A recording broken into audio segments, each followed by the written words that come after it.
మా పెళ్ళి క్యాన్సిల్ చేయడానికైతే ఏదో చీప్ ట్రిక్స్ ప్లే చేశారని చెప్పి నేను లాస్ట్ వీడియోలో చెప్పాను కదా. ఆ వీడియో ఎవరైనా చూడకపోతే కింద ట్యాగ్ చేశాను, సో మీరు వెళ్ళి చూడొచ్చు. వాళ్ళ గురించి మాకు చెప్పారంటే వాళ్ళ గురించి తెలిసి ఉంటుంది కాబట్టి సో మాతో చెప్తారు అని మేము అనుకోవచ్చు.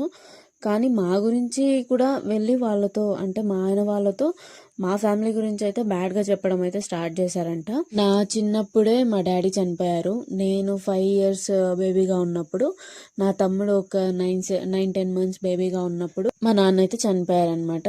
ఇంకా నాన్న చనిపోగానే ఇంకా టోటల్గా అమ్మ వాళ్ళకి కూడా వాళ్ళ పేరెంట్స్ లేరనమాట. నాన్న అమ్మ లేరు, వాళ్ళు అమ్మ చిన్నప్పుడే చనిపోయారు. ఇంకా మేము చిన్నప్పటి నుంచే అమ్మ నాన్నమ్మ తప్ప మాకు ఇంకో వేరే ఏమీ తెలియదు అనమాట.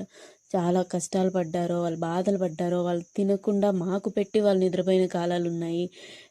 ప్రపంచంలో ఒక ఆడవాళ్ళు మాత్రమే ఉన్న ఫ్యామిలీస్ని ఎంత తక్కువ చేసి చూస్తారనేది స్పెషల్గా చెప్పాల్సిన అవసరం లేదు. అవన్నీ ఫేస్ చేస్తూ కూడా ఏ రోజు కూడా తక్కువ కాకుండా మమ్మల్ని పెంచారు. మేము కూడా ఏ ఒక్క మాట రానివ్వకుండా మేము పెరిగాము. మమ్మల్ని అలాగే పెంచారు. అది తెలియని కొన్ని జంతువులు, ఆల్మోస్ట్ వాళ్ళను కుక్కలనే అనాలి, నాకు అంత అసహ్యం పుడుతుంది వాళ్ళను చూస్తే, వాళ్ళ గురించి ఆలోచించినా కూడా. నోటికి ఎంత వస్తే అంత చెప్పేయడమైనా మా ఆయన వాళ్ళతో వెళ్ళి చెప్పారనమాట.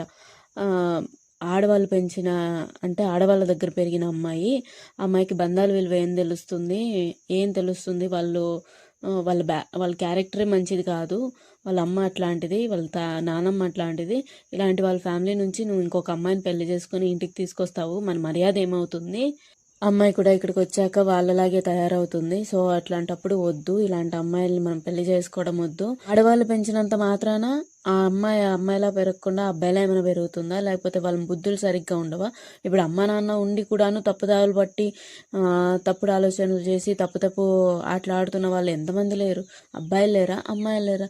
వాళ్ళ పెంపకం సరిగ్గా ఉండాలి తప్పితే అది మగవాడు పెంచుతున్నారా, ఆడవాళ్ళు పెంచుతున్నారా, పేరెంట్స్ ఇద్దరు కలిసి పెంచుతున్నారా, ఇది కాదు మ్యాటర్. అంత అధ్వానంగా మాట్లాడారు. ఇంకా చాలా చెప్పాలి మీతో. సో సబ్స్క్రైబ్ చేసుకోండి, లైక్ చేయండి. Thank you.